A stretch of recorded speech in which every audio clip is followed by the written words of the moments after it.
What if becoming a better HR leader has less to do with HR and more to do with understanding the business? Today, I'm talking with Kathy Ross, CEO of Sequoia One, about why the most effective HR leaders understand the business just as well as they understand people. We break down why business acumen is one of the most valuable skills an HR professional can develop and what it really takes to earn credibility at the executive table. Let's get into it. Welcome to the Don't Talk to HR podcast. I am your host, Amy Hanlon Rodemick, or just Amy HR.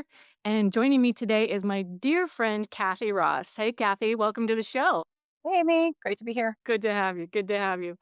Kathy and I go way back, and we're in similar industries because Kathy has spent a lot of her time in the human capital management space, working for companies like ADP and Paylocity, and now she's at Sequoia.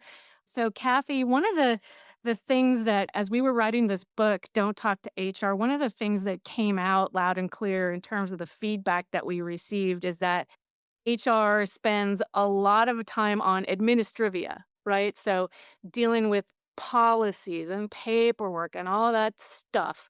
We lack flexibility. Those are some of the words that we heard. So I'm just curious, what has been your experience with either HR teams or yourself just kind of working in this space?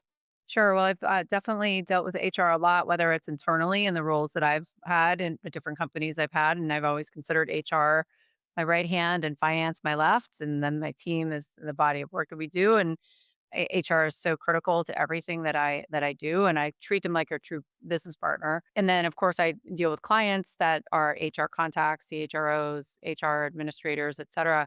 And I think the lack of flexibility comes from systems and different constraints that we have that require a lot of work to be done that really have now the opportunity to be automated. So when we think about flexibility, I think it's more of the constraints of the system and the processes and the systems that we have had in the past that now I think there's so much opportunity ahead to free HR from the systems that can hold them back and really help them to do the things that they do best because of what AI is also bringing to the table. So for me, it's a lot about the constraints that we work within. But if we can get past that and use automation to get past all of the manual process that's out there, then that can really free up HR to do their best work. I completely agree. Well, obviously, I mean, I started an AI company to combat this exact thing. So, what are you seeing out Right. there in terms of AI for a lot of these HCM platforms? Are you seeing them move at the speed that's required, or what do you think? Yeah, like a couple years ago when AI really exploded, there was a lot of learning that needed to happen, cleaning up data, getting our arms around what does it really mean? How do we really incorporate this? And so I think the last couple of years were kind of the fixing to get ready for AI as it was continuing to evolve very quickly. And now it's more about how do we actually put it into action and how do we get our workforces educated on how to apply it. So hopefully, if the data is in good place, which is where it starts, or the knowledge systems that you have to have that the data or that the AI reads off of, as long as that's in place and everybody's got that ready to go, then it's about how do you deploy it, how do you educate your teams, how do you upskill the teams to be able to incorporate it each and every day. And I think we're at that tipping point now where there are a lot of companies that have figured out, okay, we've got the data where it needs to be, we have the knowledge where it needs to be, or still getting ready to do some of that too, because it's not easy. And now we've got the tools, but also the security aspect of it, because you can't just deploy AI on everything in your company and expect it to be good because you've got to have security parameters around what people can access and how much they can access. So there's a lot of layers to the AI onion you got to peel back before and get ready for before you can really deploy it and really start to get the lift that it can bring to enable the organization. So from my perspective, like a lot of companies are in that stage of like really getting ready to be able to really use it and really see the impact of what AI can have. But it's been a couple of years of getting ready to be able to actually deploy it. And so it's coming and it's going to come fast. And then once I think companies get to that level of deploying it and people understanding how to use it, then it will really take off. Yeah, I agree. And one of the things that I find so fascinating, so we're about ready to move into alpha testing for our first product. And we have had to go through I was pretty adamant that I want this thing locked down. I want no hallucinations and I don't want any data leaks of any kind, right? And we've put multiple layers of security checks in place. As a matter of fact, we're getting SOC 2 certified right now, which is a huge expense, but completely worth it for our customers. But one of the things that was interesting is it just like slows the whole thing down. And thank God I found this really amazing authentication engineer who's got me down to less than 2 seconds. So I'm super happy about that.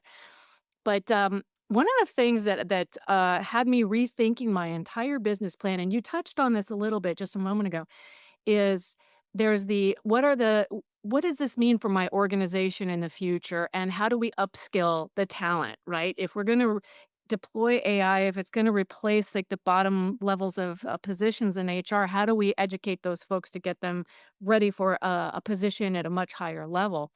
And so with Big Band, I ended up building out 2 additional lines of business. So we've got the, consultation piece, which is like, "Hey, Doctor HR will come in, we'll do a diagnosis and a evaluation and tell you what it is we think would work best for you and how that impacts your org design and your overall staffing model and what processes you can send through this."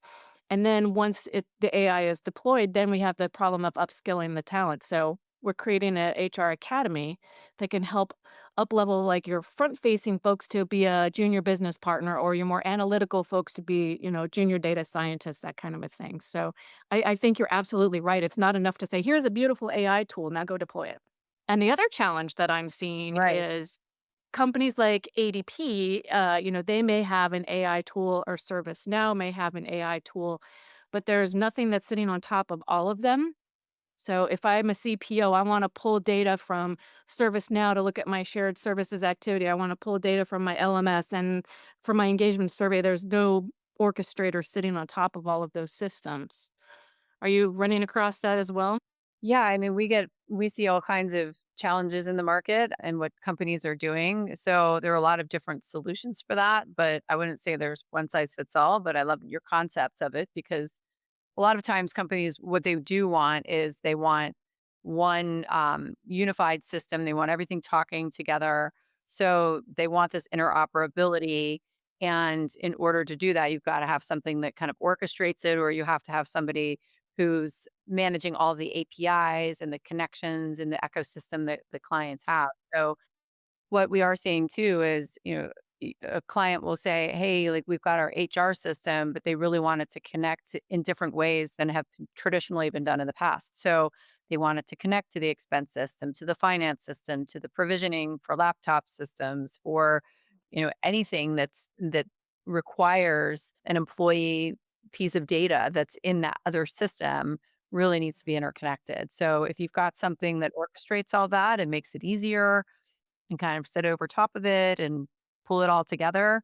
That could also help with, all the different APIs that exist or interfaces or file exchange, whatever the client may have. That certainly sounds like a compelling idea. Well, thank God we're working on that then. Anyways, back to HR. So let me ask you a question about just the HR profession in general. I mean, some of the feedback, like we were talking about, we're too focused on administrivia, and absolutely, it's a systems issue. But I think we're coming up to speed quite quickly. I think AI will help solve some of that problem. But some of the other things that we heard were HR lacks business acumen. All right, we don't understand the business well enough.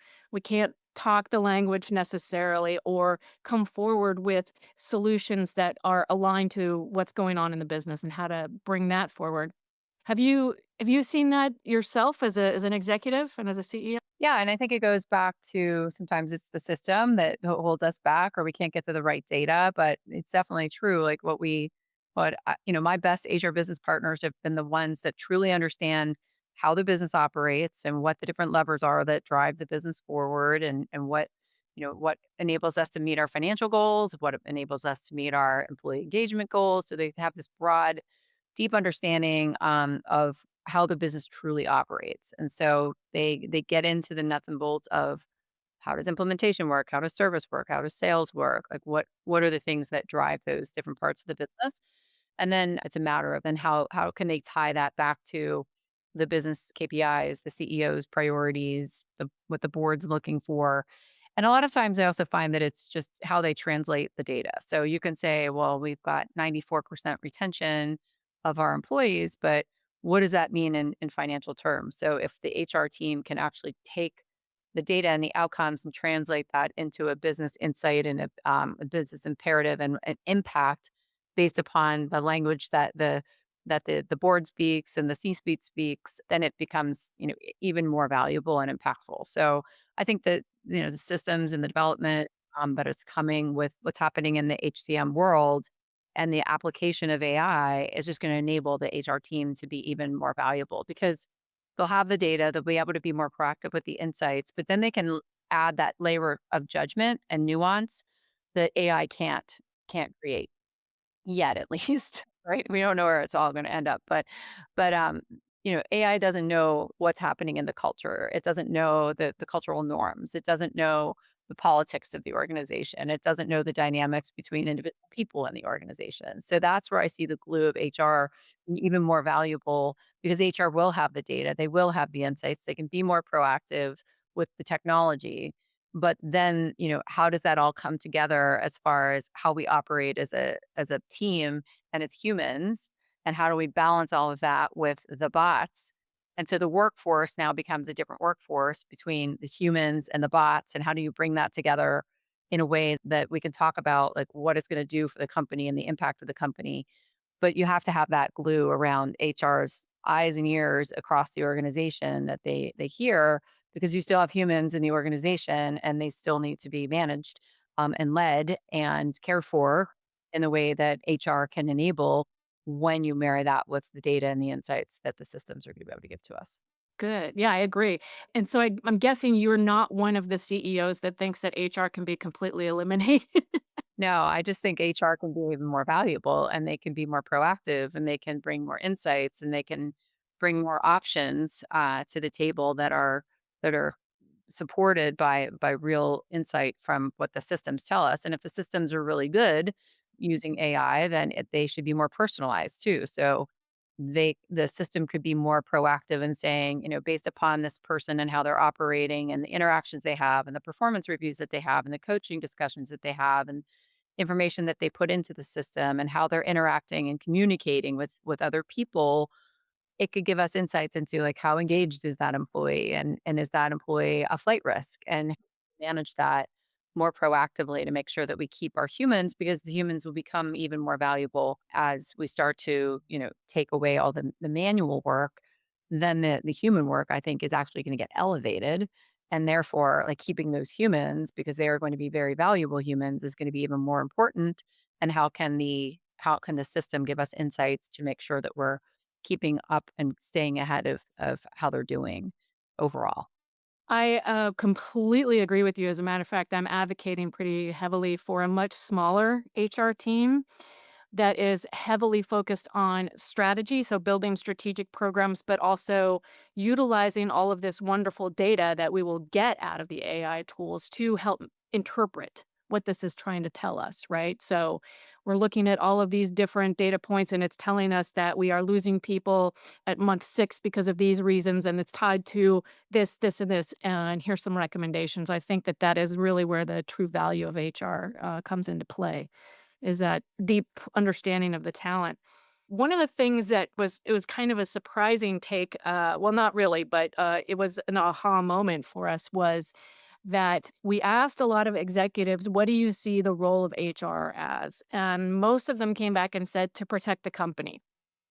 And that was a little shocking to that so many executives agreed with that. But what is your take on that? What do you think the true role of HR is? I really see the HR team as an enabler of success and execution. And yes, of course, they're there to help protect the company when there are issues that arise and we have to make sure we're staying compliant and treating people well and legally we're doing things the right way. But really, that to me hopefully is the exception. And the norm is, how can I leverage HR and what they see and what they know and how we can operate more effectively as an enabler to enable our people to get the best out of our team. So that's really where I prefer to spend my time with HR is enablement and execution and engagement, and all of the things to make sure that our team can feel successful and valued and really contributing to the goals of the company. And that's how I leverage my HR partners. Excellent. Well, it certainly helps that you've spent such a long time with HR leaders. I bet you've seen some good ones and you've seen some bad ones in your career, huh? Well, I mean, I've definitely worked with some amazing HR partners for sure. And then others, usually it's because maybe they don't have the tools that they need to do their best. But typically I find that most of my HR partners are amazing people and they want to do a great work for the company and they care deeply about employees. And so for the most part, I think I've had a lot of great luck with the partners that I've had. Good. I'm glad to hear that. I'm very glad to hear that because we were researching the book. We found that 64% of respondents had had a bad experience with HR, which is very disheartening. The feedback we've heard is that many times employees see us as only being here to protect the company and to be being, and this is a quote, the lapdog to the CEO. Wow. I've never heard that one before, fortunately. Yeah.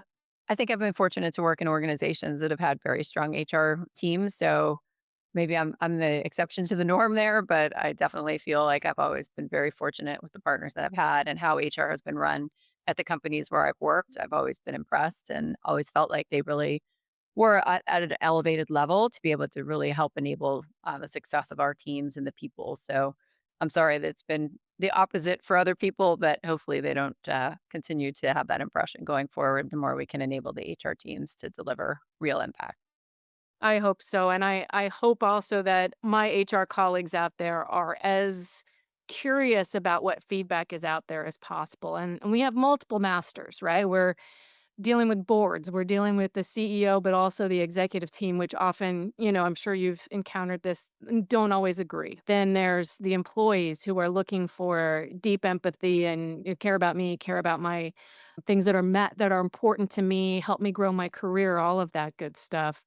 And oftentimes we find ourselves at odds between the employee advocate and the corporate police. A good example is like layoffs. That's never a decision that is ours. We are a part of it, of course. When you have those discussions as an executive team, we need to reduce costs. And we automatically usually go to reducing headcount. And the good HR people are there saying, are there other areas where we can cut besides the human capital? But just thinking about your experience, how have you seen the good HR leaders combat these types of issues and play devil's advocate? Do they step up? Do they push back on executive teams in these instances? Yeah, I mean, I think they're there to be a thought partner with the executive team and to make sure that they are a voice of, not only what can help the company, but also what can make sure that the employee engagement stays as positive as possible. So I've definitely seen HR leaders, CHROs, CPOs, come to the table and say, look, like, here are some options, here are some things to think about, and really make sure that we're thinking about things holistically and actions that we want to take holistically. And, it's good to be able to have that kind of open dialogue and to really welcome differing points of view. And generally speaking, I think I've worked at companies that have been like that. But at the end of the day, companies have obligations to grow and to shareholders and to different stakeholders who have a say too. So there's a lot of voices in those rooms and a lot of influence in the rooms when you have those kind of high stakes decisions to make. But HR, in my experience, has had that voice. Like you said, like you can look at all the different points of view and you can look at the things that you might want to make one decision because you look at it from one angle, but another angle wins because of different forces and different things that are happening, whether it's in the company or in the market or what have you. So at the end of the day, HR definitely I would welcome their perspective to make sure that, like, as a CEO, I'm grounded and I'm thinking through all the different impacts that I might not necessarily think of like our HR would. But at the end of the day, you make the best decision that you can at the time with the information that you have and the perspectives that you have, and then you have to move forward. Yeah. Well, that leads me to another question I have, which is what do you think that we could do to be even more effective with these types of conversations with boards and executive teams? Yeah, I think it really comes down to translating how you talk about change and talk about impact. And if you can say that in the language of the people that you're talking to, and translate it to how they think and how they look at the world, then you're going to be much more effective. So, Mm, and that's where I've seen some HR people, they don't necessarily have the ability to translate. Like I'm talking HR speak, but they're talking finance. They're like, how do you bridge that gap to make sure that you're translating what you're saying into the outcome that the other person thinks about all the time. So just like back on my retention example, if you say, well, we're at 94% retention, but if you say, well, we've only had 6% turnover and that saved us $2 million by, not being more or whatever that, impact is financially, if you can translate it into that next level of impact that other person on the side of the table, other side of the table is thinking about, then you bridge the gap and you're more effective, and then you're seen as a better partner. And then that perspective can have more impact and potentially, influence the outcome. But without that, like there's not a lot of time in the boardroom to have to, translate and figure out like what does some stat or some metric really mean? So the more that the HR partner can translate that into the real business impact and the way that the company is looking at their financial outcomes and other impacts, the better off you'll be. oh, I More totally value. agree with you. I was, telling a story the other day about my first, head of HR gig, and I was not prepared or coached to be ready for the real reality of walking into executive meetings and spending 85% of my time talking about the company financials, right? And I had to very quickly come up to speed, especially that company was backed by private equity, and they're all bankers, right? So, I stumbled. I walked into the board and I said, "Hey, our HCM platform is antiquated. We need to upgrade. I'd like to go RFP and look for other systems." And they're like, "Yeah, yeah. What's the ROI and what's the impact on gross margin? Blah blah blah, and all these things." And I'm just like, "What are you even talking about?" Like, I didn't understand what they were saying. And that's when I realized I have to become besties with the CFO.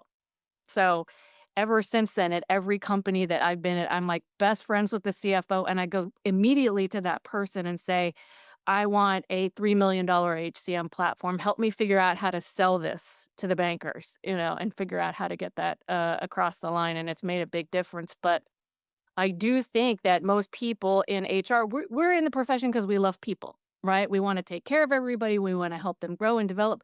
We are not trained to understand and interpret the financials of the organization and how we directly impact that. That is a huge gap, I think, in our skill set because HR is not a profession that you dream about as a child, "Oh, I can't wait to be an HR manager someday in the future." It's for most of us, it's just something that you fall into and you find that you really love it. But I think that that is a key piece, especially if you're interested in becoming an executive that is lacking in our upbringing in the process in the field. Yeah, I mean, what we focus on where I work now is all about your total people spend. It's the total cost of compensation and benefits. And that is the biggest expense that a company basically has.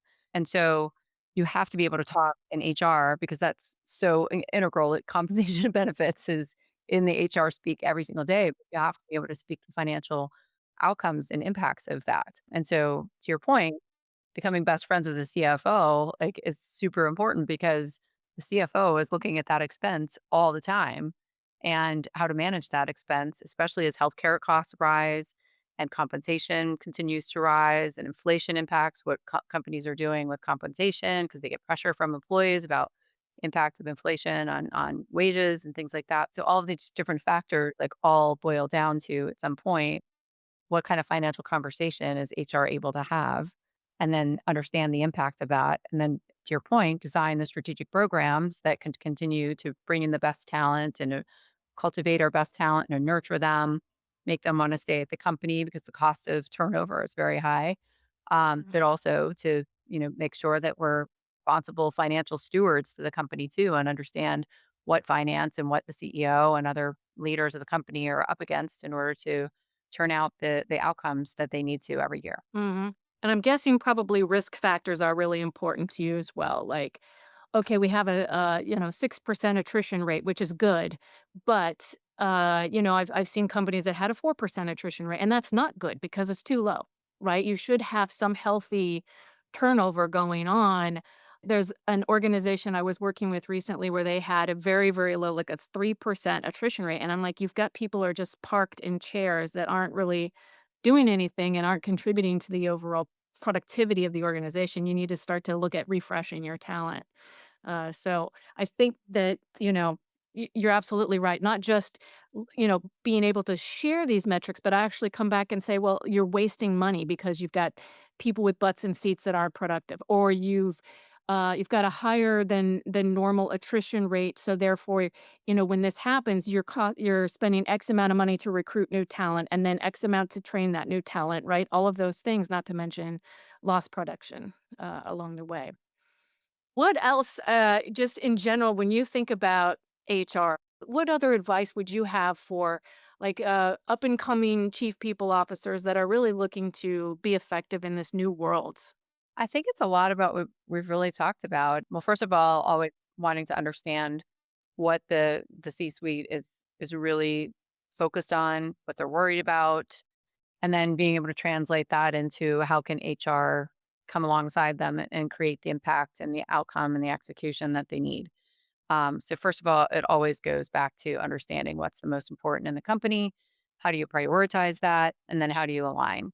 And if you can start there, then you can bring all of your arsenal of experience and systems and talents and expertise to the table and not be afraid to put options on the table and use the data to support it. And so to me it starts there and then speaking their language like we talked about and then asking for the feedback around how does it land.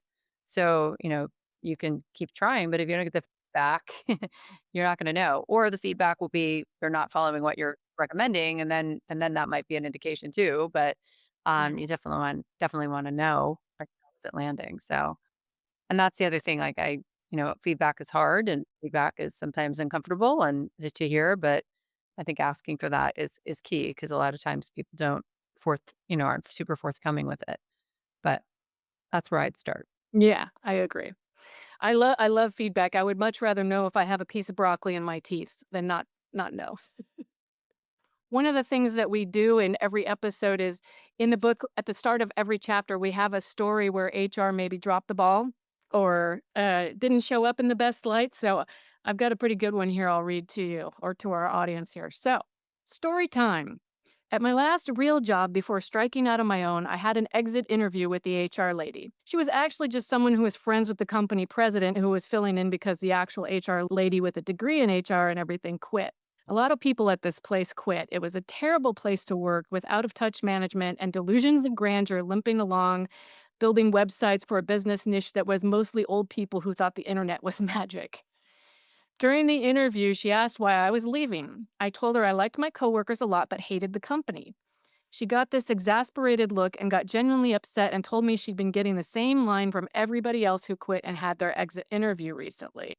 It boggled my mind that they could hear the same thing over and over from so many people putting in their time until they could go on to something better and not stop to think they should change something. Not a new sentiment, I hate to say, but yeah, I find it fascinating that we keep hearing the same feedback over and over again, and it's interesting that people are saying, but we don't do anything about it. Yeah, it's an interesting phenomenon if that's the case. But I think that if that continues to happen, companies are going to see people and the younger generations may not have the same level of tolerance to stay. So I think Mhm. it's interesting as we go forward. We've got, 4 or 5 different generations, right? You probably know better than me, all working in the same companies right now. And there's very different perspectives on what work means to each of them and what they're willing to tolerate and what they're not. And so I think companies that aren't interested in listening to their employees and aren't interested in seeing what's possible to continue to evolve and change, we're going to find that they're not going to probably keep the best talent. So hopefully, those companies that are less resistant to listening to their employees and what they need, hopefully they'll start to change as they see the impact of doing that. So I always say our employees are the people who make our company what it is. It's not the systems. So we got to listen to them. As an HR person, I completely agree, and thank you for advocating for that. Okay, well, thank you so You're much for welcome. joining us today, Kathy. It's always a pleasure, my friend. Absolutely, Amy. Thank you so much for having me today. Always a pleasure. I have such great respect for you as a premier HR leader in the market and such an influencer of what HR can be in the future. So thank you again for having me. An honor to be here.